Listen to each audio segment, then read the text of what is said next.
क्या आपने कभी सोचा है कि पूर्णिमा और अमावस्या सिर्फ चांद की रातें ही नहीं हैं? इनके पीछे एक बहुत ही दिलचस्प कथा छुपी है। एक समय की बात है। एक समृद्ध राज्य में राजा धर्मपाल और रानी लीलावती राज करते थे। उनके दो पुत्र, जिनके नाम वीरेंद्र और शौर्य थे, तथा उनकी दो पुत्रियां थीं। एक बेटी का नाम अमावस्या था और दूसरी का नाम पूर्णिमा। पूर्णिमा, जिसका मुख चंद्रमा जैसा दिव्य था, वह सुबह से संध्या तक मंदिर में भगवान शिव की आराधना करती, गरीबों को भोजन देती, तुलसी को जल चढ़ाती, अपने माता पिता की सेवा करती थी। पूर्णिमा बहुत ही धार्मिक प्रवृत्ति की थी। वह हमेशा पूजा पाठ किया करती, गरीबों की सेवा करती और घर का सारा और सभी प्रकार का काम भी करती थी। लेकिन वहीं दूसरी ओर अमावस्या, जिसे राजसी ठाठ पसंद थे, वह दिन भर श्रृंगार करती, नौकरों पर चिल्लाती, पूजा को व्यर्थ का कर्म कहती। अमावस्या को पूजा पाठ में कोई रुचि नहीं थी। वह ना तो पूजा करती थी और ना ही कोई काम करती थी। लेकिन दोनों बहनें एक दूसरे को बहुत प्यार करती थीं, क्योंकि पूर्णिमा का स्वभाव बहुत ही अच्छा था। हालांकि राजा रानी का व्यवहार पूर्णिमा के प्रति अच्छा नहीं था। वे अमावस्या और अपने दोनों पुत्रों को ज्यादा प्यार करते थे। धीरे धीरे समय बीतता गया और राजा रानी के बच्चे बड़े हो गए। फिर एक दिन की बात है, राजा ने अपने बेटों का विवाह कर दिया और अब बेटियों की शादी की बारी आई। तब सभी ने राजा से कहा, अब इनका विवाह कर दीजिए। तब राजा ने कहा, हाँ, विवाह तो करना ही है। तब रानी ने राजा से कहा, महाराज, पूर्णिमा तो साधारण ब्राह्मण के योग्य है। इसे किसी गरीब के घर ब्याह दो। और हाँ, भूल से पूर्णिमा का विवाह किसी बड़े घर में मत करना, क्योंकि इसे तो भजन, कीर्तन, पूजा पाठ और कहानियां सुनना पसंद है। अगर यह बड़े घर में गई तो यह सब नहीं कर पाएगी। इसीलिए इसकी शादी किसी गरीब के घर में ही कर दीजिए। तब राजा साहब ने कहा, ठीक है। फिर से रानी ने कहा, महाराज, अमावस्या भी तो विवाह के योग्य है। अमावस्या तो एक राजकुमारी जैसी है। इसके लिए भी वर देखिए और दोनों बहनों का विवाह एक साथ कर दीजिए। तब राजा ने पास के गांव के राजा के बेटे के साथ अमावस्या का विवाह कर दिया और उसी गांव के एक गरीब किसान के बेटे के साथ पूर्णिमा का विवाह कर दिया।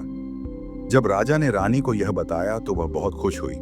मित्रों, अब राजा और रानी ने बिना किसी विचार के अपनी ही बेटियों के बीच पक्षपात किया।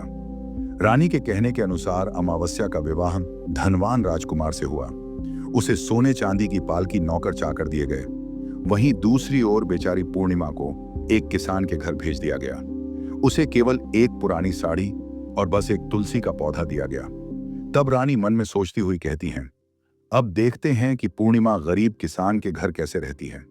क्या वह वहां भी पूजा पाठ करती है? देखते हैं भगवान उसकी क्या और कैसे मदद करते हैं। अब उन दोनों की विदाई हो जाती है। अमावस्या और पूर्णिमा अपने पने ससुराल में चली जाती है। अमावस्या तो अब किसी महारानी की तरह अपना जीवन सुख पूख और ऐशो आराम के साथ गुजार रही थी। वहीं पूर्णिमा भी अपने भाग्य और भगवान के भरोसे पर खुशहाल जीवन व्यतीत कर रही थी। अमावस्या का पति, जो एक राजकुमार था, वह भी बड़ा घमंडी था, किंतु पूर्णिमा का पति शांत और सुशील स्वभाव का था। अब कुछ दिनों का समय इसी तरह से गुजर जाता है और फिर एक दिन की बात है, अमावस्या ने अपने घर पर शिव चालीसा का आयोजन किया और इस आयोजन में उसने गांव की सारी महिलाओं को आमंत्रित किया।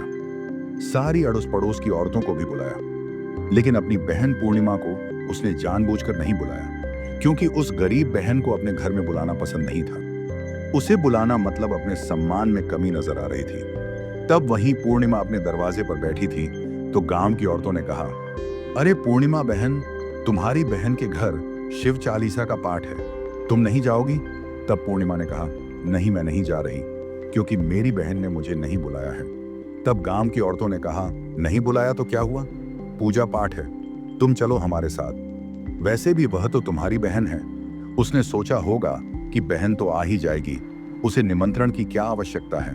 तब गांव की औरतों की बात मानकर पूर्णिमा शिव चालीसा में चली गई। जब अमावस्या ने पूर्णिमा को देखा तो वह गुस्से से बोली, अरे, जब मैंने तुम्हें नहीं बुलाया तो तुम मेरे घर क्यों आ गई?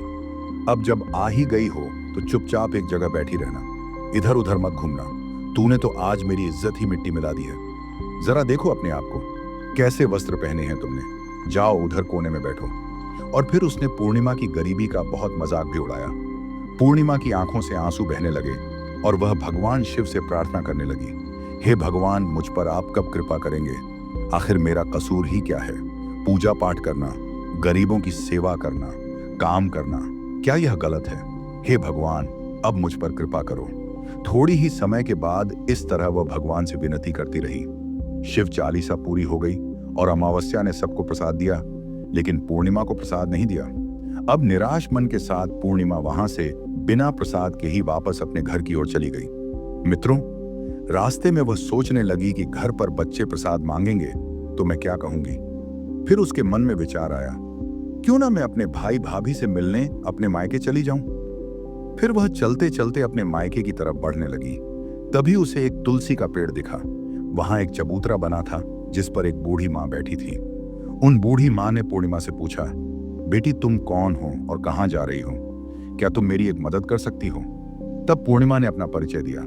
फिर बूढ़ी मां ने कहा, बेटी देखो, मेरा तुलसी का पौधा सूख रहा है, इसमें थोड़ा जल डाल दो और चबूतरे की सफाई कर दो तो थोड़ी ठंडक मिलेगी। अब पूर्णिमा ने तुलसी को जल डाला और बूढ़ी मां को भी स्नान कराया। उसने उनके चरण दबाए। फिर पूर्णिमा ने पूछा, मां जी, और कोई काम है क्या? तब प्रसन्न होकर बूढ़ी मां ने कहा, नहीं बेटी, और कुछ नहीं, तुमने मेरी बहुत अच्छी सेवा की है, भगवान तुम्हारा भला करे। उन्होंने पूर्णिमा को खूब आशीर्वाद दिया और कहा, बेटी जब तुम अपने मायके से लौटो तो मुझसे अवश्य मिलकर जाना।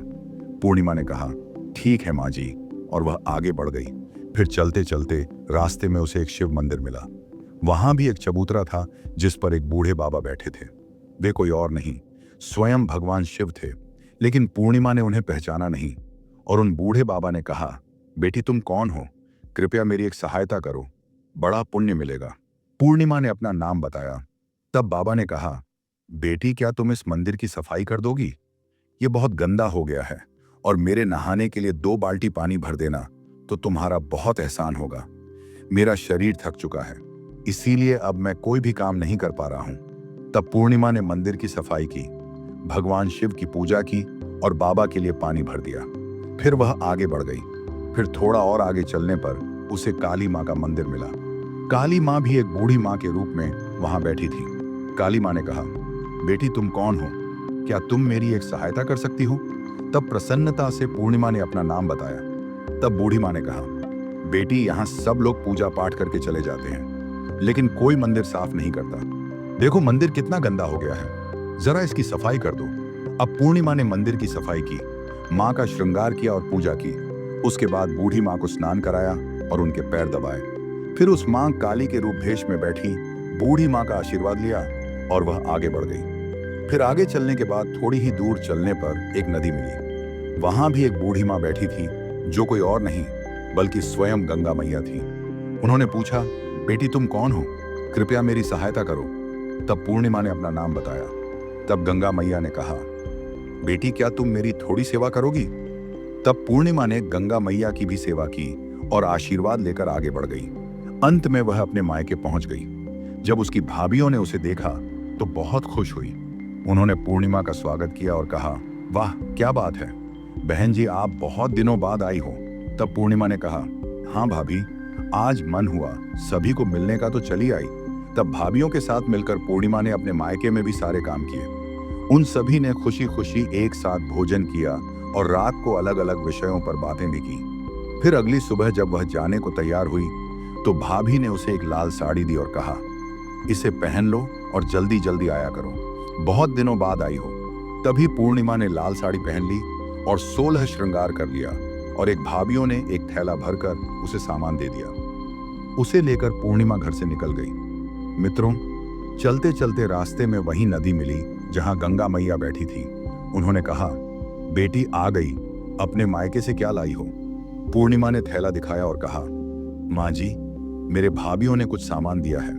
तब गंगा माँ ने भी एक थैला निकाला और उसे पूर्णिमा के हाथों में देते हुए गंगा मैया ने कहा, बेटी यह लो मेरी और एक छोटी सी भेंट। यह बहुत भारी है, मैं इसे कहाँ रखूंगी? लेकिन याद रखना कि इसे रास्ते में मत खोलना, घर जाकर ही खोलना। तब पूर्णिमा ने कहा, ठीक है माँ जी, और वह आगे बढ़ गई। फिर थोड़ी ही देर के बाद वहीं काली माँ का मंदिर मिला। वहां भी बूढ़ी माँ ने पूर्णिमा को एक थैला दिया। अब उसके पास 3 थैले हो गए। फिर आगे बढ़ने पर वहीं शिव मंदिर मिला। वहां भगवान शिव ने भी उसे एक थैला दिया। अब 4 थैले हो गए। फिर चलते चलते वहीं तुलसी माँ मिली। उन्होंने भी एक थैला दिया। अब 5 थैले थे। जब पूर्णिमा अपने घर पहुंची तो उसने सभी थैले खोले। पहले थैले में खाने पीने की चीजें और कपड़े थे। दूसरे थैले में सोने चांदी के आभूषण थे। तीसरे थैले में धन संपत्ति थी। चौथे थैले में अनाज भरा हुआ था और 5वें में महंगे वस्त्र थे। अब पूर्णिमा के घर में किसी चीज की कमी नहीं थी। वह खुशी खुशी रहने लगी। फिर एक दिन पूर्णिमा ने सोचा कि क्यों ना मैं शिव चालीसा का आयोजन करवाऊं, और उसने शिव चालीसा रखी और सबको बुलाया। वह न्योता देने के लिए अपनी बहन अमावस्या के घर भी गई, और फिर जब अमावस्या अपनी बहन के घर आई तो उसने घर पूर्णिमा में धन दौलत देखकर आश्चर्यचकित रह गई। उसने पूछा, अरे बहन, अचानक से तुम्हारे घर में इतना धन दौलत कैसे आ गया? तब शांत स्वर में प्रसन्नता से पूर्णिमा ने कहा, देखो बहन, जिस दिन तुमने चालीसा रखी थी तो मुझे नहीं बुलाया। फिर भी मैं बिना बुलाए तुम्हारे घर गई, लेकिन तुमने मुझे प्रसाद नहीं दिया। फिर मैं मायके गई और वहां से ये सब लेकर आई। अमावस्या ने कहा, अच्छा तो ये बात है, अब मैं भी जाऊंगी। मायके तुम भी मुझे डांटना और प्रसाद भी मत देना। तब पूर्णिमा ने कहा, अरे बहन, ये तो भगवान का प्रसाद, मैं तो सबको दूंगी। लेकिन अमावस्या ने प्रसाद नहीं लिया और अपने घर जाकर बच्चों से कहकर मायके चली गई। अब चलते चलते रास्ते में वहीं तुलसी माँ मिली। जब उन्होंने अमावस्या को कहा, बेटी, यह चबूतरा साफ कर दो और तुलसी में पानी डाल दो, कृपया मेरी मदद करो। तब क्रोध में आकर अमावस्या ने कहा, ये बुढ़िया, मैंने इतनी महंगी साड़ी पहन रखी है, ये गंदी हो जाएगी, मैं कुछ नहीं करूंगी। फिर आगे चलकर भगवान शिव मिले तो उनसे भी उसने ऐसा ही कहा। काली माँ और गंगा मैया से भी उसने यही कहा। उसका अभद्र व्यवहार देखकर सभी देवी देवता रुष्ट हो गए। अब जब वह मायके पहुंची तो भाभियों ने उसे देखकर कहा, अरे महारानी, ये कहां से आ गई? इसे तो कुछ काम भी नहीं आता, बस आ गई अपना मुंह उठाकर मुफ्त में भोजन खाने के लिए, बिन बुलाए ही आती है, इसे कोई शर्म भी नहीं है। और तभी रात्रि में अमावस्या खाना खाकर सो गई। सुबह होने पर वह बोली, भाभी मैं जा रही हूं। भाभी ने कहा, ठीक है, जाओ महारानी जी। तब अमावस्या ने कहा, भाभी, पूर्णिमा को तो आपने थैला दिया, मुझे कुछ नहीं दिया। भाभी ने कहा, जो तुम्हारे घर थैला पहुंच जाएगा।